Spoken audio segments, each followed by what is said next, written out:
Am I the a-hole stories? Am I the a-hole for not wanting to leave my own apartment?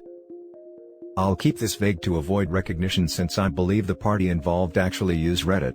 I'm a 28-year-old male, and I've been friends with my roommate, a 25 female, ever since we were babies. Our families were neighbors and we grew up together. She's like a little sister to me and has always been. After she graduated college, she moved to the same city I currently work in, and since she couldn't find an apartment close enough to where she worked, I told her she could live with me. We'd share bills and become roommates. We never really had problems or fights as we known each other for so long. However, recently, things taken a strange turn. She got involved with someone from her work. The guy seemed to be a nice guy. I only ever spoken to him 3 times as they usually keep to her room. But he was very friendly, and honestly, I was happy she found someone who seemed that nice. After a few months of their relationship, she sent me a text saying she needed to talk with me. I figured there might be something wrong with the apartment. It's not uncommon for things to break. But I was wrong. When I got home, we started to talking. It's too long to write everything, so I'll just summarize. She told me that while she enjoyed living with me, her boyfriend was starting to get jealous of his woman living with another man. At first, I raised an eyebrow, but thought that this kind of thing isn't uncommon. So I was like, oh, it's fine. Just let me know when you plan on leaving, hope you two find a good place. However, apparently I was wrong. She told me that she wasn't leaving. She said that it was impossible to find somewhere closer to her work, and that she was hoping I would let her take the apartment instead, since my work wasn't close and all that. Thing is, I really love my place. It's close to the gym, to the grocery store, to pretty much everything. I'm not gonna just leave my place because of something so stupid as this, and I told that flat out that it wasn't going to happen. She got visibly upset and started to rant about me being an egotistical a-hole. That I didn't have empathy to put myself in her shoes. This happened a few days ago, and she shut herself in her room, only ever leaving to go to work or to pick up her boyfriend, who became really unfriendly to me after that.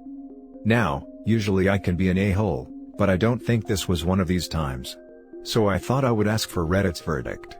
Am I really such an a-hole? Edit, for those who have asked, her name isn't on the lease as I lived in the same place for 2 years before she moved in. Now for the top comments.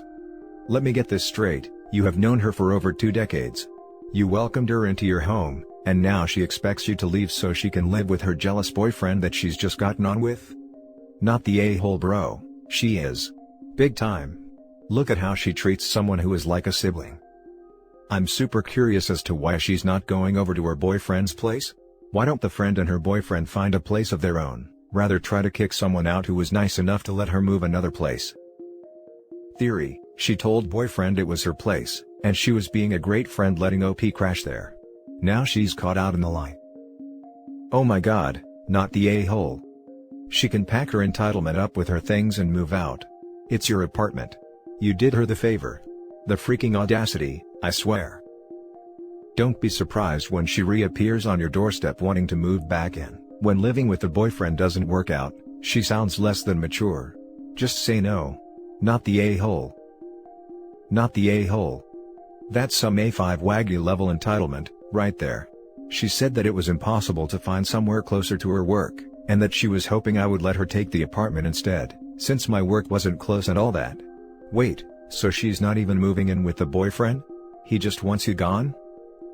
She didn't live by the phrase brothers before hoes, it seems.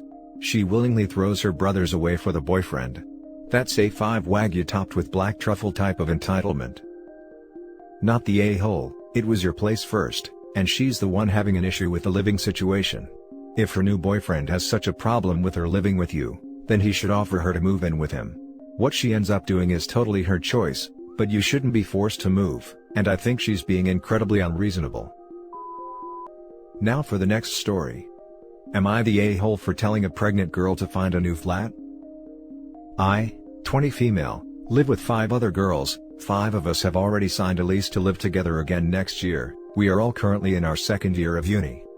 Since the lease signing, she's become extremely mean, and honestly just a bully to 3 of us, and a massive bully. I feel she has shown her true colors. Now she knows she has somewhere to live next year. She has also had her boyfriend staying in our house since November. He's a misogynist, racist, homophobe, and all-round horrible person. Multiple times we have asked, and now told, her to make him leave, but she refuses as it is her house too. None of us feel comfortable with him in the house. Recently Beth has announced she is expecting a baby, and that the pregnancy was planned. She's told us that her, the baby, and her boyfriend, will be living with us next year and we have no choice in the matter. Out of the 4 of us she is living with next year, 3 of us have said no, and that she needs to find a new flat for next year. One says we need to support her and can't kick her out. Next year is our final year, we'll need to be able to concentrate on our dissertations, essays, revision, etc., which we won't be able to do with a newborn. Also, she has told us that she expects us to change our social lives to fit around the baby, which is just not acceptable. If restrictions are lifted and life does return to normal, we will want to be able to enjoy what little time we have left at uni, not be in bed by 8 p.m. on a Saturday. Finally, student-lets are weird, in that each room can legally only house one person, and everyone living there permanently must be a student, so we could all get in trouble for her plan. She has chosen to change the terms of our housing next year by bringing 2 more people in without consulting us. Her, and the other girl's argument, and why we may be the a-holes, is that she has as much a right to the house as we do. Also, that as her friends, we should support her and not cause her extra stress during her pregnancy. Apparently, we are as good as making her homeless, there are plenty of 1 or 2 bedroom flats for rent. So, am I the a-hole for telling her she won't be living with us next year, and causing her extra stress during her pregnancy? Or is she the a-hole for planning a pregnancy, then expecting all of us to change our lives to suit her? Now for the top comments. Not the a-hole.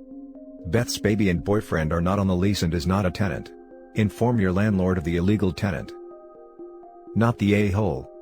Her, and the other girl's argument, and why we may be the a-holes, is that she has as much a right to the house as we do. Well, her boyfriend sure as hell doesn't have any right to it. Make a copy of the lease. Her boyfriend comes over, OP and other roommates tell him to leave. Evil roommate says no.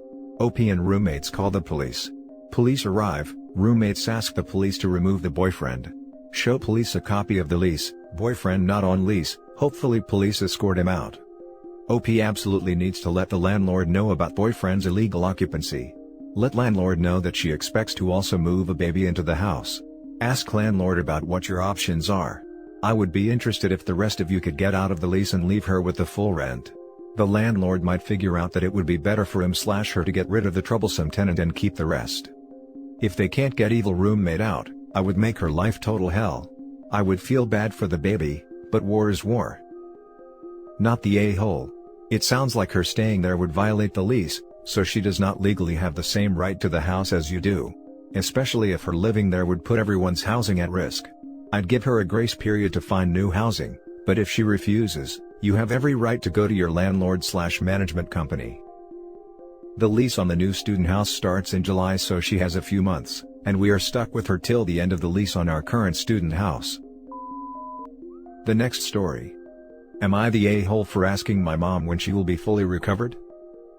For context, my mom is in her late 40s and I'm 23. My mom had knee surgery a little over 7 months ago. She had a really hard time recovering and I moved back to her home for the first month to take care of her/things around the house. I work remotely so I can stay really anywhere. My partner was very understanding, but he was certainly happy when I came back home to him. Every day since, my mom has called me to ask if I'll drive back home to do tasks for her, take out the trash, move a case of water. I live a little over an hour from her, so I'd usually ask if she'd get one of our neighbors to help as we're very close with them. For the following weeks, I'd go over every weekend to do tasks she had trouble completing. She just called me the other day with great news. Her surgeon has pronounced her recovered. All limitations are removed. We celebrated on the phone for a minute, and she immediately follows this up with, "But I'll need you to go to the grocery store for me because I still can't lift the bags myself." Confused, I asked why, and she said, "It's still too hard on me." I asked her when she thought she'd be recovered from the surgery, and she got extremely upset. She told me that was a horrible thing to ask and I should have no problem helping her. I apologized and said I'd get the groceries, but she texted me later and said she cried for hours when we got off the phone. I'm just confused. The surgeon cleared her completely and said everything looks great. It's been half a year now, and my mom isn't elderly. I don't mind helping while I'm at her house for a visit, I don't mind at all. But I've spent nearly all my free time at her house helping out, And I'd like to know when I'll be able to resume my schedule once again. Am I the a-hole? Now for the top comments. Not the a-hole. Your mother has become dependent upon you to do her tasks, and that isn't right. It appears that there may be something else going on here. Your mother may just want to spend more time with you. You need to have a conversation with her and see if it isn't the tasks she wants, but to spend more time with you. She may feel that the only way she can get to see you is to ask for your help and to have you do things for her. This could be due to the pandemic, as her surgery was right in the middle of it. She could just be lonely. Talk to her and be clear that you still love her, but you need to know what is going on. What is this? Empathy? On my Reddit? Not the a-hole. Look up codependent and seek professional guidance. Nip it in the bud before it makes all your lives hell. Yeah, I think you are right. This happened to me when my significant other had a slip disc. Eventually you gotta say no. You need to start being independent again.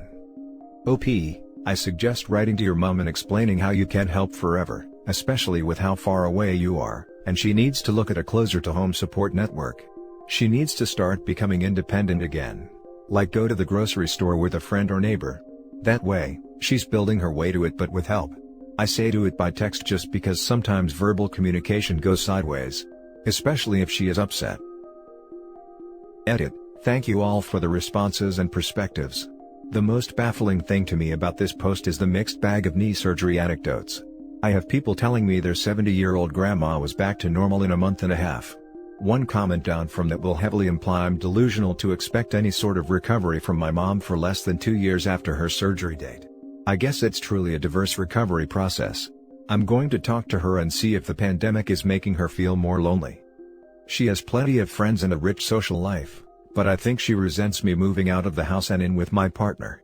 Maybe she just wants quality time just for the two of us, which is fair. But I need my life back. My partner and I have been planning so many big life things together that have been on the back burner for just a little too long at this point. Again, thanks all. The last story is titled, Am I the a-hole for refusing to participate in my boyfriend's family's bizarre orange tradition? My boyfriend and I have been together a while now, but I hadn't met his family until a week ago when they invited us to stay at their house. I was very excited to meet his parents for the first time, and they were super sweet when I got there. Both of them are lovely people and we all got along well. They gave us free rein to do whatever, but the one thing they insisted on was that we join them for their tradition of eating oranges as a family on Saturday mornings. They grow their own oranges and have been doing this since my boyfriend was a kid, so he was especially thrilled to share the tradition with me as a rite of passage. So the morning came, and his mom brought in some fresh oranges from the garden. We sat at the table and I was getting ready to peel my orange when I saw my boyfriend's mom bite into her orange like it was an apple, with the peel still on. I was so stunned when I saw my boyfriend and his dad do the same thing with their oranges, as if it were totally normal. I guess they noticed my shock because they asked me why I wasn't eating. So, I started to peel my orange, but then his mom told me to stop, that I was eating it wrong and had to bite into it with the skin to get the full experience. I politely told her that I like to peel my oranges and I'm sure they taste just as great either way, but she kept insisting that I had to bite into my orange for tradition. After saying multiple times that I'd rather peel it and the family, including boyfriend, pushing back, I put the orange back on the table and said, though I appreciate the gesture, I personally feel uncomfortable eating oranges that way, and I'd rather not participate. Things were tense after that, and we left the next day. When we got home, my boyfriend chewed me out for being rude and embarrassing him and his family. He said I should have just eaten the orange the right way since his parents were gracious to let me stay with them. I can see his point and I apologized for causing any hurt. I really do like his family and think they're great people, but stand by my decision to opt out of the orange tradition. He feels I could have compromised, and I feel that I should be able to eat things how I want. It's a silly squabble in the grand scheme of things. But my boyfriend and I are really at odds about who's in the wrong and would love an outside opinion. Edit. Some people have been asking what kind of oranges / whether they're actually oranges. All I can say is that, I was told they were oranges and they looked like typical oranges with thick skin. Now for the top comments. I like how we're all just calmly answering this like it isn't some crazy cartoon nonsense. Nobody eats oranges peel and all. I mean heck, they peel into individual sections that are damn near bite-sized. I literally cannot imagine why you would do this in the first place. Have you considered the possibility that they are just messing with you? I don't know if I would be mad or impressed by the commitment. But for real. Not the a-hole. No one gets to tell you how to eat things. That's Looney Tunes. And your response was really respectful. Stand up for yourself. To be honest, I kinda thought they were messing with me at first, and was really surprised when they kept insisting. They seemed pretty serious. I'm fascinated with their dedication to the tradition, and wouldn't have minded hearing more about it if they hadn't tried to rope me in. I get the people who slice the orange first and then eat the peel, but seeing it eaten like an apple was surreal, not gonna lie.